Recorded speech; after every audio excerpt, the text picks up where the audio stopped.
Hello friends, tax filing school के इस video में आपका स्वागत है। दोस्तों, इस वीडियो में बहुत ही इंपॉर्टेंट क्वेश्चन को हम अटेंड करने वाले हैं। आईटीआर कितने दिन में प्रोसेस होगा, रिफंड कितने दिन में हमारे बैंक खाते में आ जाएगा। तो इस वीडियो में हम रूल्स की बात करेंगे और रियलिटी की बात भी करने वाले हैं। सबसे पहले हम प्रोसेस जान लेते हैं। देखिए, आईटीआर जब हम फाइल करते हैं, ई वेरीफाई करते हैं, तब प्रोसेसिंग के लिए जाता है और जब प्रोसेसिंग कंप्लीट हो जाता है तो हमें एक इंटीमेशन आता है सेक्शन 143(1) का, जिसमें लिखा गया होता है कि आपको रिफंड है या डिमांड है, या डिमांड और रिफंड कुछ भी नहीं है। अगर इसमें रिफंड लिखा गया होता है तब रिफंड इनिशिएट किया जाता है, बैंकर को भेजा जाता है असेसी ऑफिसर के द्वारा और फिर बैंकर हमारे बैंक खाते में क्रेडिट करता है। तो ये पूरा प्रोसेस है। अगर रिफंड नहीं तब तो यहाँ पर ही आपका प्रोसेस कंप्लीट हो जाता है। अब बात करते हैं कि रिफंड आपके खाते में कितने दिन में आता है, इससे रिलेटेड क्या रूल है। ध्यान देना है, रूल की अगर हम बात करें तो रिफंड आपके खाते में कितने दिन में आएगा इसका कोई भी अता पता नहीं है, लेकिन आईटीआर कब प्रोसेस होगा इससे रिलेटेड रूल है। ध्यान देना है, जैसे ही आपका आईटीआर प्रोसेस होता है उसके कुछ दिनों में ही रिफंड आता है। तो बहुत ही इंपॉर्टेंट हो जाता है कि आईटीआर कितने दिन में प्रोसेस होता है, उससे रिलेटेड क्या रूल रेगुलेशन है उनको हम जान ले। अब रूल क्या है जल्दी से हम वो भी पता कर लेते हैं। हमें नोटिस आता है सेक्शन 143(1) का और इससे रिलेटेड रूल यहाँ पर दिया गया है, ये देख सकते हैं। No intimation under this subsection shall be sent after expiry of 1 year from the end of financial year in which return is made। जिस साल आप रिटर्न फाइल करते हैं वो फाइनेंशियल ईयर जब खत्म होता है उसके 1 साल के बाद कोई भी इंटीमेशन भेजा नहीं जा सकता है। इसका मतलब क्या है कि जिस साल में आप इनकम टैक्स रिटर्न फाइल करते हैं वो फाइनेंशियल ईयर जब खत्म होता है उसके 1 साल के अंदर ही गवर्नमेंट को आपको इंटीमेशन भेजना होता है। ध्यान दीजिएगा, हम सेक्शन 143(1) की बात कर रहे हैं जिसका इंटीमेशन आपको आता है। ऑफिशियल वेबसाइट है। काफी लोग सरप्राइज हो जाते हैं, काफी लोग तो इसलिए वीडियो डिसलाइक कर देते हैं कि अरे ये क्यों आप बता रहे हो, 1 साल क्यों लगेगा। ये रूल है, गवर्नमेंट का रूल है, मैं अपनी तरफ से नहीं बता रहा हूं। आप देख सकते हैं यहाँ पर सेक्शन 143(1) इनकम टैक्स एक्ट है, ठीक है, ऑफिशियल वेबसाइट से लिया गया है। तो इस चीज को आपको ध्यान में रखना है कि रूल क्या है। बाकी रियलिटी बहुत ही डिफरेंट है, उसके बारे में हम आगे बात करने वाले हैं, ठीक है। अब जो ऑफिशियल वेबसाइट है उस पर इस तरीके से दिया गया है प्रोविजन, लेकिन ध्यान देना बजट 2021 में इसमें अमेंडमेंट किया गया है। हमारे पास फाइनेंस बिल 2021 है और यहां पर आप देख सकते हैं अमेंडमेंट ऑफ सेक्शन 143, नीचे सब सेक्शन 1 लिखा गया और उसके नीचे लिखा गया कि 1 साल जो पीरियड था उसको हटाकर अब 9 मंथ कर दिया गया है। इसका मतलब क्या है, जल्दी से एक एग्जांपल के जरिए समझते हैं। ये देखिए, मान लेते हैं कि हम असेसमेंट ईयर 2021-22 का इनकम टैक्स रिटर्न फाइल कर रहे हैं। अब 21-22 का इनकम टैक्स रिटर्न आप किसी भी महीने में फाइल करिए। कौन सा फाइनेंशियल ईयर लगता है? फाइनेंशियल ईयर लगता है 2021 और 22। अभी कौन सा फाइनेंशियल ईयर चल रहा है? 2021 और 22। इसमें ही हम असेसमेंट ईयर 2021-22 का रिटर्न फाइल कर रहे हैं, ठीक है, ये क्लियर हो गया। अब फाइनेंशियल ईयर 2021-22 खत्म कब हो रहा है? 31 मार्च 2022 को। तो फाइनेंशियल ईयर खत्म होने के 9 महीने के अंदर ही इंटीमेशन सेंड कर दिया जाता है। अब 9 महीने कब खत्म होते हैं? 31 दिसंबर 2022, ठीक है। तो असेसमेंट ईयर 2021-22 का रिटर्न आप जो भी फाइल करते हैं 31 दिसंबर 2022 से पहले उसका इंटीमेशन आपको पहुंचना ही चाहिए इनकम टैक्स डिपार्टमेंट की तरफ से। मतलब प्रोसेस जो है इस डेट से पहले ही कंप्लीट हो जाना चाहिए।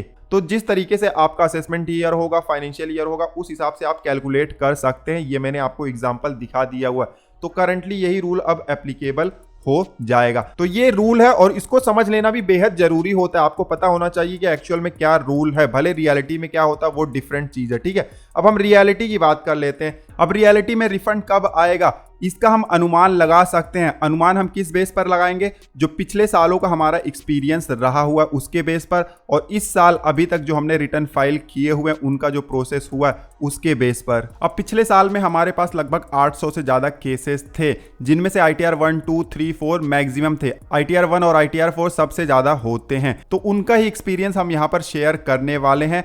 तो आईटीआर 1, 2, 3, 4 की अगर हम बात करें तो आईटीआर फाइल और वेरीफाई हम सेम डे अगर कर देते हैं तो सीधा प्रोसेस में चले जाता है। अगर आप सीपीसी भेजते हैं तो 4-5 दिन एडिशनल आपके प्रोसेस में ऐड हो जाता है। अब जैसे ही वेरीफाई हो जाता है प्रोसेस में जब जाता है तो पहले आईटीआर 1 और आईटीआर 4 की बात करें तो पिछले साल एवरेज तो 10 से 12 दिन लग गए थे प्रोसेस कंप्लीट होने में। आईटीआर 1 और आईटीआर 4 की बात कर रहे हैं और रिफंड आने में भी उतने ही दिन लग गए हैं, 10 से 12 दिन का समय लग गया है रिफंड आने में भी। ध्यान देना है, एवरेज की हम बात कर रहे हैं, ऐसा नहीं कि हर केस में ऐसा ही हुआ है। ध्यान देना, जब हम रूल की बात करते हैं तो रूल जो होता है वो सबके ऊपर एक तरीके से ही लगता है, लेकिन जब हम रियलिटी की बात करते हैं तो रियलिटी सबके लिए अलग अलग हो सकता है। किसी किसी केसेस में तो महीनों भी लग गए हैं रिफंड आने में, किसी किसी केसेस में बहुत जल्दी भी आ गए हैं। लेकिन मैं यहाँ पर एक एवरेज की बात कर रहा हूँ, तो पिछले साल का अगर एक्सपीरियंस देखा जाए तो मान कर चलिए 1 महीने तो लग ही गए हैं एक रिटर्न को पूरा प्रोसेस होने में ऑन एवरेज। ठीक है, ITR 2 और 3 की बात करें तो 2 में भी लगभग 2-3 महीने का समय लग गया था पूरा रिफंड आने में। 3 की बात करें तो 3 में तो प्रोसेस होने में ही 3-4 महीने लग गए थे। किसी किसी का प्रोसेस तो मार्च महीने में हुआ है इस बार, जिन्होंने अपना रिटर्न अगस्त या अक्टूबर में फाइल किया हुआ था। हमारे पास भी बहुत सारे ऐसे केसेस हैं। और उन किसी किसी में तो रिफंड ITR 3 में अभी तक नहीं आया। जिनको डिफेक्टिव का नोटिस आ गया वो तो लटक गए हैं, उनको तो रिफंड वगैरह आया ही नहीं अभी तक। लेकिन मान लेते हैं जिनको डिफेक्टिव का नोटिस नहीं आया उनको भी रिफंड आने में 1-1, 1.5 महीने लग गए हैं ITR 3 में। ठीक है, तो यहां पर अगर हम टोटल प्रोसेस पकड़े तो ये 6-7 महीने चले गया है पिछली बार। एवरेज की हम बात कर रहे हैं तो किसी किसी केसेस में तो 6 महीने से ऊपर लगे और किसी किसी केसेस में 1-2 महीने में ही काम हो गया है। तो ये तो बात हमने किया पिछले साल की। अब अगर इस साल की बात करें तो इस साल भी लगभग 150 के आसपास हमने रिटर्न फाइल कर दिए हुए हैं। मान लेते हैं सेम डे हम वेरीफाई भी कर लेते हैं तो प्रोसेस में चले जाता है तुरंत। अब प्रोसेस कंप्लीट होने में इस साल की अगर हम बात करें तो ITR 1 और ITR 4 अभी प्रोसेस हो रहे हैं। 2 में देखिए हमने 7-8 केसेस ही डाले हैं अभी तक, जिसमें सिर्फ एक भी केस प्रोसेस नहीं हुआ है। 3 में भी 7-8 केस ही हमने डाले हैं, अभी तक एक भी प्रोसेस नहीं हुआ है। लेकिन ITR 1 और ITR 4 में बहुत सारे केसेस प्रोसेस हो गए हैं इस सितंबर महीने में। सितंबर के पहले वाले महीने में ज्यादा केसेस प्रोसेस नहीं हुए थे, सितंबर में स्पीड पकड़ा है। अब ITR 4 की बात करें तो कोई कोई ITR 4 जिनको रिफंड नहीं था वो 4-5 दिन में ही प्रोसेस हो गए, इंटीमेशन भी आ गया है उनका। लेकिन एवरेज की अगर हम बात करें तो अगर जिन्होंने सितंबर महीने में फाइल किया हुआ तो 6-7 दिन में प्रोसेस कंप्लीट हो जा रहा है अगर रिफंड नहीं है तो। रिफंड है अगर 13-14 दिन लग रहा है ITR प्रोसेस होने में। रिफंड की बात नहीं कर रहा हूं, सिर्फ प्रोसेस होने में। और जिन्होंने सितंबर से पहले भेजा हुआ था उनका भी सितंबर महीने में प्रोसेस अब हो रहा है ठीक से। अब अगर रिफंड की बात करें, प्रोसेस तो हो गया ITR 1 और ITR 4, तो रिफंड की बात करें तो रिफंड अभी आ नहीं रहा है आपके बैंक खाते में। हमारे जितने भी केसेस थे उनमें से सिर्फ 2 या 3% केस ऐसे हैं जहां पर रिफंड आया हुआ है। यस, आया हुआ है, लेकिन सिर्फ 2-3% केसेस ही हैं जहां पर रिफंड आया हुआ है। मेजॉरिटी ऑफ केसेस में हमारे पास जो है 12-13 दिन हो गए हैं प्रोसेस कंप्लीट हुए, लेकिन रिफंड अभी नहीं आया है हमारे बैंक खाते में। लेकिन क्या अब एक्सपेक्टेशन है? एक्सपेक्टेशन यही है कि देखिए पेंडेमिक का सिचुएशन अगर नॉर्मल हो जाता है, प्रोसेस जो है वो और तेज होगा ही, अक्टूबर और नवंबर में और तेज होना ही होना है, और रिफंड भी फिर फास्ट हो जाएगा। प्रोसेस भी फास्ट होगा और रिफंड भी फास्ट होगा। अब यहाँ ITR 2 और 3 की बात करें तो मुझे लग रहा है पिछले साल के जैसे ही इस बार भी प्रोसेस होने वाला है। ITR 2 में 2-2, 2.5 महीने का टाइम लग जाएगा और 3 में मुझे लगता है 4-5 महीने का टाइम इस बार भी लगने वाला, ऐसा लग रहा है। अगर ना हो